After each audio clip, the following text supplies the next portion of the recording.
Un chien qui attend son maître devant la porte de l'hôpital, un pigeon qui visite un patient solitaire ou encore un chat qui prévient de la mort des patients, installez-vous confortablement. Quand les animaux ont du flair et du cœur, ça donne ça. Voici 6 animaux qui ont soutenu leur maître quand ils étaient malades. N'hésitez pas à liker la vidéo si elle vous plaît et si vous êtes nouveau sur la chaîne, n'oubliez pas de vous abonner et d'activer la notification pour ne rater aucune de nos prochaines vidéos. On commence.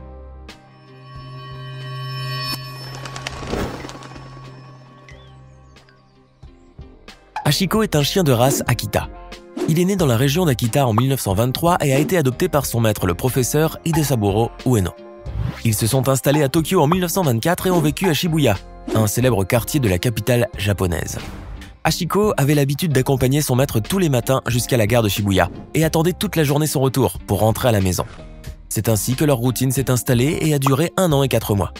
Durant toute cette période, un lien puissant et indestructible s'est développé entre Hachiko et son maître. Le 25 mai 1925, après avoir attendu toute la journée que son maître rentre du travail, Hachiko se rend comme à son habitude à la gare, à l'heure précise à laquelle le train arrivait. Il attend plusieurs heures, puis voyant que son maître ne venait pas, il finit par retourner seul au domicile. Des jours s'écoulent, le chien comprend que Ueno ne rentrera plus à la maison et décide de l'attendre sur le quai de la gare. Ce qu'il ne savait pas, c'est que le professeur n'allait plus revenir puisqu'il était décédé le jour où il n'était pas rentré. En effet, Hidesaburo Ueno est mort d'une hémorragie cérébrale alors qu'il participait à une conférence à l'université de Tokyo. Hachiko, espérant toujours retrouver son maître, revenait chaque jour à la même heure à la gare. À tel point qu'il était devenu un habitué des lieux et que des usagers de la gare avaient commencé à s'occuper de lui, en lui apportant de la nourriture et de l'eau. En 1932, le chien à la fidélité sans faille finit par acquérir une renommée nationale suite à un article racontant son émouvante histoire écrit par un ancien élève de Ueno. Cela faisait 7 ans qu'il attendait toujours son défunt maître sur le quai de la gare et pas un jour il n'a manqué à son devoir. Au fil du temps, Hachiko se voit octroyer le surnom de Shuken, qui veut dire chien fidèle en japonais, et est fréquemment présenté comme un exemple de loyauté par les enseignants du Japon. En 1934, Hachiko se voit attribuer une statue en bronze à son effigie, érigée à proximité de la gare de Shibuya. Une année plus tard, sûrement à cause d'une profonde tristesse, Hachiko finit par mourir sur le quai de la gare. Ses restes ont été empaillés et conservés au Musée national de la nature et des sciences de Tokyo. En tout, le chien fidèle aura passé près de 9 ans à attendre le retour de son maître, jusqu'à son dernier souffle. En 1936, un hommage émouvant a été rendu à Hachiko lors de la cérémonie du premier anniversaire de sa mort. Hachiko est mort, mais il a laissé derrière lui la preuve incontestable que la fidélité des chiens pour leur maître est sans égal. Son histoire a inspiré le réalisateur du film Hachiko Monogatari en 1987, puis une autre adaptation hollywoodienne en 2009 dans le film Hachi. Bangkok, un petit chien, vivait avec son maître, Cemal Şentürk, dans la ville de Trabzon en Turquie. Il l'a recueilli il y a 9 ans alors qu'il était encore tout petit. Depuis, l'amitié entre lui et son maître n'a cessé de grandir, au point qu'aujourd'hui, Bangkok ne peut plus se séparer de Cemal. Un jour, Cemal Şentürk a été victime d'un problème cérébral, ce qui l'a obligé à être hospitalisé. Refusant de se séparer de son maître, Bangkok se mit à suivre l'ambulance qui le transportait à l'hôpital au nord de la ville. L'animal est resté debout près de la porte de l'hôpital pendant des journées entières, attendant que son maître en ressorte. La fille de Şentürk, Ainur Regeli, a tenté plusieurs fois de ramener le chien chez elle, mais le fidèle animal repartait chaque jour vers l'hôpital. Le fidèle compagnon se pointait tous les matins à 9 h et restait devant la porte jusqu'à ce que la nuit tombe. Il n'entrait pas, mais dès que les portes s'ouvraient, il mettait sa tête à l'intérieur pour voir si son maître s'y trouvait. En revanche, Şentürk pouvait apercevoir Bangkok depuis la fenêtre de sa chambre d'hôpital. Et dès qu'il se mettait à crier son nom, le chien regardait autour de lui et se mettait à son tour à gémir. En tout, le chien a passé 6 longs jours devant les portes de l'hôpital à s'inquiéter au sujet de son maître, oubliant la faim, le froid et la fatigue. Sa patience a fini par être récompensée lorsque Şentürk a enfin pu sortir de l'hôpital sur fauteuil roulant.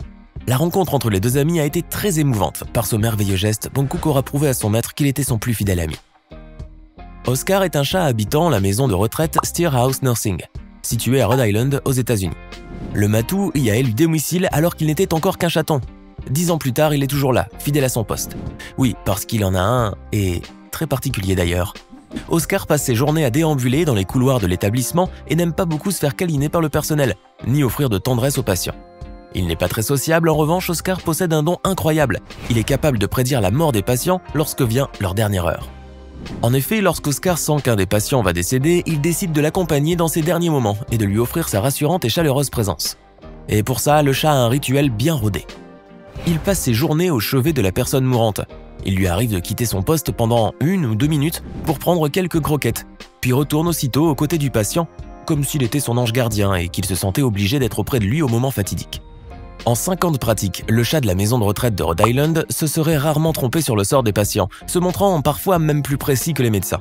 Le docteur David Doza, un gériatre qui s'est intéressé au cas d'Oscar et qui a révélé au monde entier l'existence de ce chat unique, pense que ce dernier aurait un flair surdéveloppé et qu'il serait attiré par une sorte de phéromone ou d'odeur de la mort. Ce félin, à l'image de certains chiens dont le flair permet de repérer le cancer, pourrait être capable lui aussi de sentir les cétones, des substances dégagées par les cellules mourantes d'un patient. Ce don macabre vaut à Oscar une détestable réputation aux yeux de certains, puisqu'il est considéré comme un oiseau de mauvais augure. Mais d'autres, en revanche, voient Oscar comme un véritable ange gardien, affectueux et tendre, qui accompagne l'homme à sa dernière demeure de la plus douce des manières. Aujourd'hui, Oscar vit toujours dans la maison de retraite de Rhode Island. Et même si au début il n'était pas très apprécié pour son caractère froid et glacial, le chat fait aujourd'hui partie intégrante des membres de la résidence. Il fait le bonheur des médecins, mais aussi des personnes malades qui ont besoin d'affection et de chaleur durant leurs derniers instants sur Terre. Mao Mao est un chien de race Golden Retriever qui vit dans la province du Henan, au centre de la Chine en compagnie de son maître. Le lien qui unit Chao, le propriétaire, avec son canidé est indissociable et très puissant. Chao souffre d'hypertension artérielle et autres maladies cardiovasculaires qui l'obligent à dormir le soir avec un masque de respiration.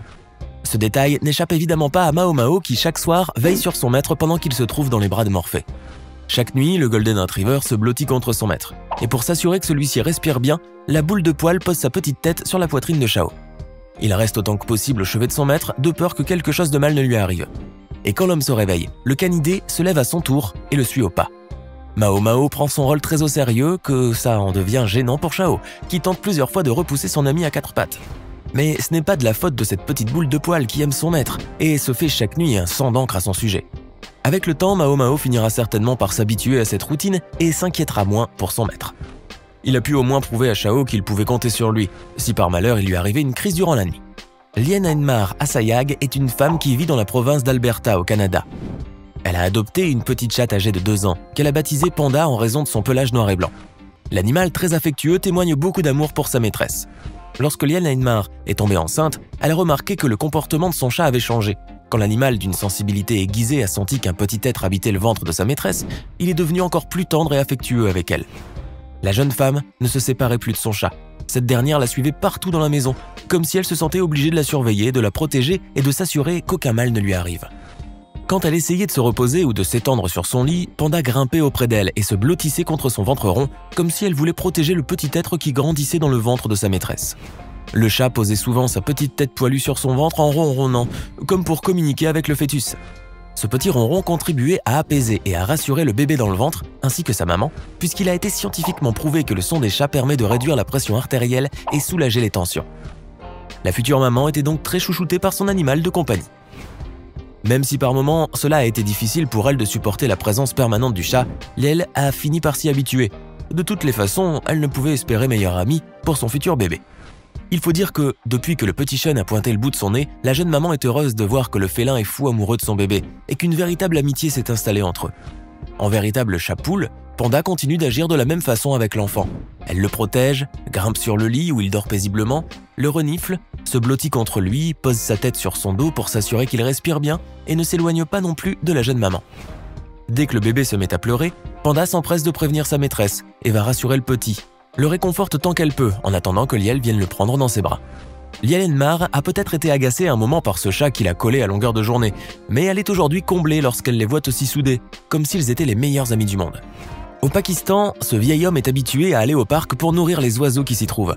Un jour, le grand-père fait un violent malaise qui le contraint à se faire hospitaliser. Il y passe 3 jours et pendant tout le séjour, le vieil homme ne reçoit la visite d'aucun membre de sa famille. Aucun de ses proches n'est venu, ce qui a logiquement intrigué l'équipe médicale qui s'occupait de lui. Pendant toute la durée de son hospitalisation, le malade recevait un étrange visiteur. Il s'agissait d'un pigeon qui entrait par la fenêtre, qui se posait sur son lit et qui y restait pendant un long moment. L'homme devait certainement être triste de n'avoir reçu aucune visite, mais il a été consolé par ce petit être qui lui témoignait beaucoup d'empathie et d'amour. Rien ne montrait que ce pigeon faisait partie des oiseaux que l'homme avait l'habitude de nourrir au parc. Mais une chose est sûre, l'oiseau semblait prouver sa reconnaissance en étant présent à son chevet. En sortant de l'hôpital, le vieil homme allait beaucoup mieux. Il avait guéri et repris des forces. Il était peut-être rentré seul à l'hôpital, mais en est ressorti le cœur réchauffé par ce petit être qui lui a témoigné beaucoup de gratitude et d'amour quand personne d'autre n'a été là pour lui. Que pensez-vous de ces 6 histoires? Laquelle vous a le plus touché? Est-ce que comme moi, ces histoires vous ont-elles donné envie d'adopter un animal de compagnie? Dites-nous votre sentiment dans les commentaires. Et si cette vidéo vous plaît, n'oubliez pas de mettre un pouce bleu, de vous abonner à la chaîne et d'activer la cloche pour recevoir toutes les notifications et ne rien manquer de nos prochains contenus.